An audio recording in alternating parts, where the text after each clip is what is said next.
Hey, what's up guys? We are back in Photoshop for another separation tutorial for screen printing. Today we're going to be dealing with simulated process, which is basically changing gradients into halftones to make them look as if they're gradating in screen printing. So we're going to be dealing with halftones in this design. As you can tell, this design has a lot of gradients. So this file was sent in a very unique way, but it does deal with gradients in a very specific way. I chose this on purpose because it's very digestible in a way that makes sense. So it's a 9-color job. As you can tell, the layers are basically gradating itself, but we're going to make sense of it right now. So let's jump right in.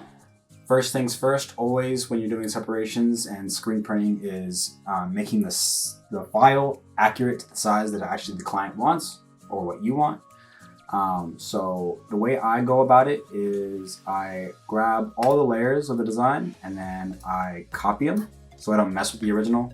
Control E, flatten them all together to make them one, and then Control or Command on a Mac, grab the layer, V, C, and enter.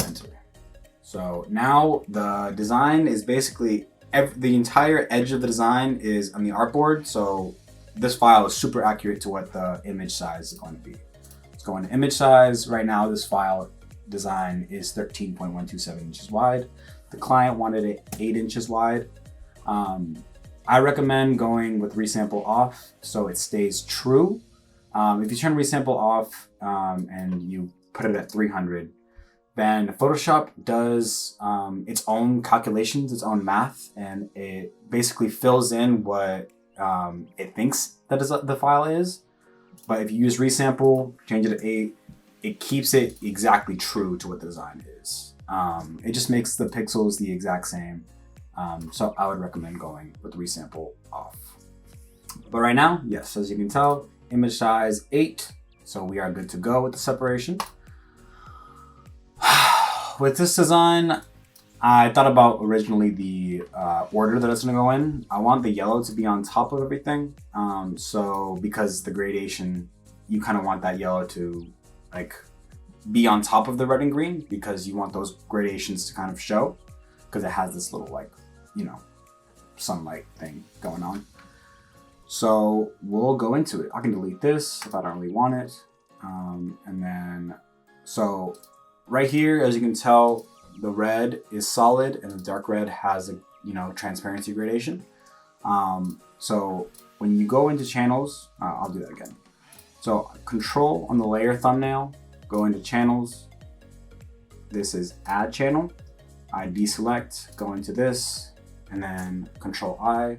That's a film basically, but that's a solid film. Now we're gonna go into halftone films.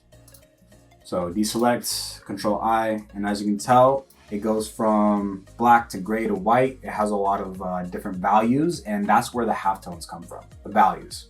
So if it's black, it's completely solid. If it's gray, it has some halftones. If it's white, it has no halftones.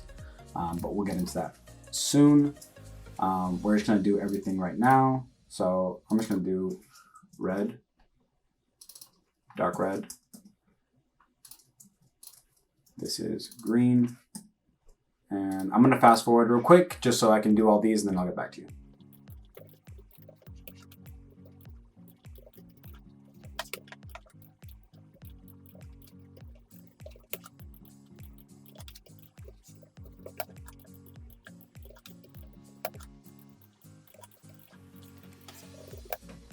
Okay, so this is the separation. We're gonna change this into halftone so it all eventually makes sense. But first I wanna show you this file. So we're gonna be using a file called halftone converter. If you don't have that file yet, just go ahead and email me or email me on info@dreamshirtstudios and then I'll send you that file right away. So we're going to make this file into halftones. As you can tell, it goes gradation from black to white, this radial, and then also this scale from black to white. So let's go into File, Scripts, Browse, Halftone Converter. Again, if you don't have this, go ahead and just email me. So continue. I like to go ellipse, I like to do 55, 300, and then 25-degree angle. And I'm assuming that it's gonna be okay. Not that. Well, so this is the exact same file that we just had in the gradient example, but as you can tell, it goes from black to gray to white. There are some gray values in here, but when you do the halftone converter, it literally makes every value into what the halftone would be. So here's a quick example. This is 100% black, 90, 80, 70, 60, and all the way to 5% black. It's the exact same thing with this. It gets smaller and smaller as the value of the channel goes lighter and lighter. So it's that channel right here. And eventually that will make sense when you go into these. So this will be heavy halftone, this will be lighter halftone, and we're just gonna go for it at this point. So we're going to go to halftone converter, only the ones that we're actually gonna do. We don't need to turn these on. Continue, ellipse, 55, 300. You can do 300 to 1000, but for now, for computers, regular computers, 300 is easy to handle, and then convert.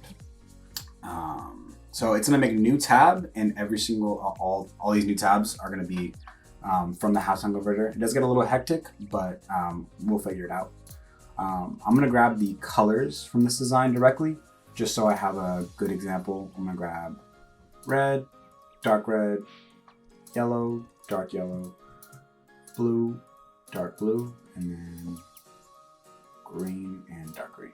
So I have an action button that I use. I just click it and it does what it needs to do. But basically I'm gonna be using this for the rest of them. So this button is an action that basically does image. Right now it's at bitmap, so it changes it to grayscale. Okay. Then also I go mode, RGB, so I can make it look like the colors. And then I unlock the layer. That's what that action does that I'm gonna be doing for the rest of them. So magic wand, anti-alias off, contiguous off, click it, grab that color, and control backspace. So that's the color that's gonna be. So this is a direct translation from the layer originally. So if I turn dark red off, that layer is this layer exactly. So in same aspect, this layer is the exact same transparent layer in the original file, this layer. And then it changed it directly into halftones. So I hope that makes sense. If it doesn't, well, we'll figure it out. So I did halftone converter, I pressed that button. What I do, which is easier, I click the white, Control Shift I, which is select inverse. You can also do that right here. And then I Control or Alt, backspace, fill in the color, and then I paste it in place. So Control Shift V, or you can go right here, paste special, paste in place, and it places it exactly where that file was. All these are going to be the exact same, so when you paste it in place, it will be the exact same from the original. All these are the same. So again, halftone converter, grab this, make it green, copy, go to the original red, paste in place, Control Shift V, dark green, halftone converter, select inverse, boom, green, dark green actually. Placed, paste in place, yellow, boom, boom, up, stop, there you go. Continue, yellow, grab it. And you want to make sure the contiguous is off, or else it'll grab stuff it'll grab not everything you need. For example, if I were to have contiguous on by accident and I click this, it would only grab this, and it doesn't grab everything. So contiguous off, select inverse, make it dark yellow, copy, paste in place. I like to go on layers first so I can see that it's actually accurate. Halftone converter, dark blue, W is for the magic wand, go to red, paste in place. And as you can see, it's starting to look like the original design. Grab the light blue, paste, copy, red, boom. And then last but not least, we're going black. I don't need to change the color. It's always gonna be black, and paste in place. So technically, we're done. Technically, that's like the whole translation thing. But I wanted to show you something that's actually peculiar about this design in specific. There is these little dots, and in the beginning I was like, why are they there? But if you can see this layer, if I go to the channel layer, there is a slight texture pack, texture layer that the client left in. No harm, no foul. It's easily, can be changed, but you can't even see it. But there is a 0% or 1% transparency of that texture, and it's still there. You could easily, this is something that I do since this is black and white. I go to image, adjustments, and then threshold, and it basically just takes it out. You could do that, and then just do the same script. So scripts, browse, halftone converter. Make sure that's going to be the exact same thing. So turn all these off. You don't really need them. Go to the black, ellipse, same things, 55, 300, continue, and then 25. So then make a new tab, and then you basically just put it back. So play, halftone converter, copy the black, go back to the original one, and then I'm just gonna delete this black if I don't need it, and then boom. There you are. There you are. So that's technically it. I want to show you something else. If you would like to, let's say for example, because this design in particular, I had to redo. We put it on press, and some of the gradients were a little bit too aggressive. So let's say for example, it was supposed to look like this, but there's a dot gain. The halftones of the dark yellow were just a little bit too much. So you make a new screen. This is how you edit your channels and your actual separations. So go back to the dark yellow. We want to make this less aggressive. How do we do it? Go to image, adjustments. You can do levels or curves, whichever one you actually feel like you like better. Levels, and I'm gonna grab this white anchor, bring it down, bring it down, bring it down. As you can see, it's getting lighter. So the lighter you go, the less halftones are gonna be. So let's just go right there. Let's try it. Okay, we're in the dark yellow channel. So we're going to make another script, browse, halftone converter, and then leave dark yellow on only. Continue, make it the exact same thing you just did, 55, 300, continue, 25. So I'll show you a comparison, halftone converter, dark yellow, and then go back. So right now, as you can see, it's that. So I'm gonna paste it. It is less aggressive, but you see how the halftones got away, because the value of the channels is a direct translation into the halftone converter. So it's basically just like translating what your values are in your channels. I hope that makes sense, and I hope that you know that that is a way to edit. So what I like to do, let me get rid of this white in the red layer, deselect, make a t-shirt. So make this white. These are going on white, so we don't necessarily need an underbase. I'm gonna grab all the layers, do what I did again. Actually, no, let me group them, Control G, boom, and then Control E. So they are flattened, because right now the black just cut out the red, and every other color cut out what it needed to. So technically, this is gonna do the screen print. As you can tell, we are directly into gradations, halftone gradations. So this is screen printable. Now it's going from dark red dots to red. So this is what simulator process is.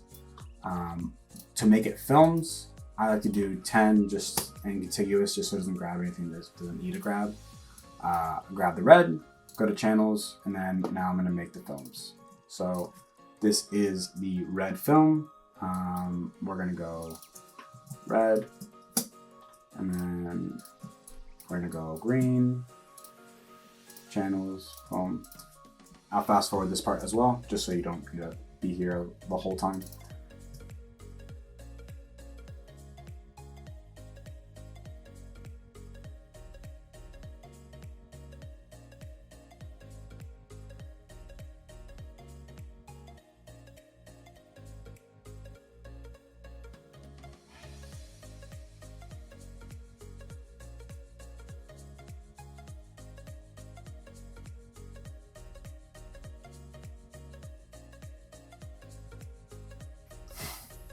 Okay, so this is going to be the separation. We'll even put a white T just so you can actually see what the screen print would look like. White T. I'm going to put 100% just so the RGB doesn't actually bleed through the t-shirt. You can see it right now. So this is 100% and the RGB doesn't show up. But if you put it at 50, you'll basically be seeing 50% of the RGB through the 50% of the t-shirt. So it's important to have it 100 so you don't see it as getting influenced by it at all. So it's going to be light red, light green, dark red, dark green, yellow, all of the above. It looks a little weird, but if you zoom in, you can see that it's like butted up together. That's how you want screen printing to be. And yeah, that's basically it. You slap on a little crop marks on these and put the Pantones on, and those are your films. You can see that these technically look like films. They're all in black and white, so your printer would know, your actual film printer would know what to print. And that's how to do separations in Photoshop manually.